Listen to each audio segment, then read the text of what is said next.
ಸ್ನೇಹಿತರೆ, ಇಂದು ನಾನು ನಿಮಗೆ ಒಂದು ಯಂತ್ರ ತಗೊಂಡು ಬಂದಿದ್ದೀನಿ. ಯಂತ್ರದ ಸಹಾಯದಿಂದ ವಶೀಕರಣ ಮಾಡ್ಕೊಳ್ಳೋದು ಹೇಗೆ ತಿಳಿಸ್ಕೊಡ್ತೀನಿ. ಅದಕ್ಕೂ ಮುಂಚೆ ನನ್ನ ಚಾನಲ್ನ ಸಬ್ಸ್ಕ್ರೈಬ್ ಮಾಡಿಲ್ಲ ಅಂದರೆ ಸಬ್ಸ್ಕ್ರೈಬ್ ಮಾಡಿ, ಲೈಕ್ ಮಾಡಿ, ಶೇರ್ ಮಾಡಿ. ಹಾಗೆ ನಿಮ್ಮ ಫ್ರೆಂಡ್ಸ್ಗೂ ಹೇಳಿ ಶೇರ್ ಮಾಡೋದಕ್ಕೆ. ಮತ್ತು ಬೆಲ್ ಐಕಾನ್ ಬಟನ್ ಪ್ರೆಸ್ ಮಾಡೋದನ್ನ ಮರಿಬೇಡಿ. ಏಕೆ ಅಂದರೆ ಮುಂದೆ ನಾನು ಏನು ವೀಡಿಯೋಸ್ಗಳು ಬಿಡ್ತೀನಿ ಅದೆಲ್ಲರಿಗಿಂತ ಮುಂಚೆ ನಿಮಗೆ ಬಂದು ಸೇರುತ್ತೆ. ಸ್ನೇಹಿತರೆ, ಡಿಸ್ಪ್ಲೇ ಮೇಲೆ ನಾನು ನಿಮಗೆ ಒಂದು ಯಂತ್ರ ಕೊಟ್ಟಿದ್ದೀನಿ. ಆ ಯಂತ್ರವನ್ನು ನೀವು ಬರ್ಬೋದು.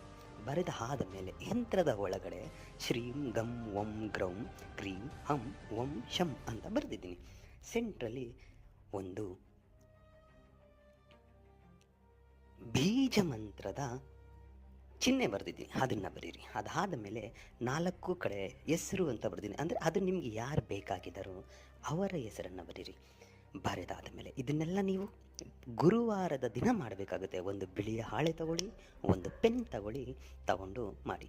ಸಮಯ ಬಂದು ಗುರುವಾರ ಬೆಳಿಗ್ಗೆ ಸೂರ್ಯ ಉದಯ ಆದಾಗಿಂದ ಮತ್ತೆ ಸೂರ್ಯ ಮುಳುಗುವುದರೊಳಗೆ ಯಾವಾಗಾದರೂ ಮಾಡಬಹುದು. ದಿಕ್ಕು ಬಂದು ಉತ್ತರ ದಿಕ್ಕು. ಈ ಯಂತ್ರವನ್ನು ಬರೆಯುವಾಗ ಓಂ ಕ್ಲೀಂ ನಮಃ, ಓಂ ಕ್ಲೀಂ ನಮಃ, ಓಂ ಕ್ಲೀಂ ನಮಃ ಅಂತ ಮಂತ್ರ ಉಚ್ಚಾರಣೆ ಮಾಡ್ತಾನೇ ಇರಿ. ಮಂತ್ರ ಪಠನೆ ಮಾಡಿ. ಯಂತ್ರ ಬರೆದು ಎಲ್ಲ ಮುಗಿದ ಮೇಲೆ ಆ ಯಂತ್ರಕ್ಕೆ ಅರಿಶಿಣ, ಕುಂಕುಮ, ಅಷ್ಟಗಂಧ, ಕಸ್ತೂರಿ, ಗೋರಂಚನ ಸಿಕ್ಕಿದರೆ ಸ್ವಲ್ಪ ಸ್ವಲ್ಪ ಹಾಕಿ ಅಗರಬತ್ತಿ ಬೆಳಗಿ, ಅಂದರೆ ಗಂಧದ ಕಡ್ಡಿಯನ್ನು ಬೆಳಗಿ ಪೂಜೆ ಮಾಡಿ. ಪೂಜೆ ಮಾಡುವಾಗಲೂ ಆ ಮಂತ್ರ ಪಠನೆಯಲ್ಲೇ ಇರಬೇಕು. ಇದಕ್ಕೆ ಲೆಕ್ಕ ಇಲ್ಲ, ಮಂತ್ರ ಎಷ್ಟು ಸಾರಿ ಬೇಕಿದ್ರೂ ಹೇಳ್ಬೋದು. ಹೇಳಿ ಆದ ಮೇಲೆ ಆ ಯಂತ್ರವನ್ನು ಫೋಲ್ಡ್ ಮಾಡಿ ನಿಮ್ಮ ಜೇಬಿನಲ್ಲಿ ಇಟ್ಕೊಂಡ್ಬಿಡಿ. ಅಂದರೆ ಕುಂಕುಮ ಅರಿಶಿಣ ಸಮೇತ ನಿಮ್ಮ ಜೇಬಲ್ಲಿ ಇಟ್ಕೊಂಡ್ಬಿಡಿ, ಸಾಕು.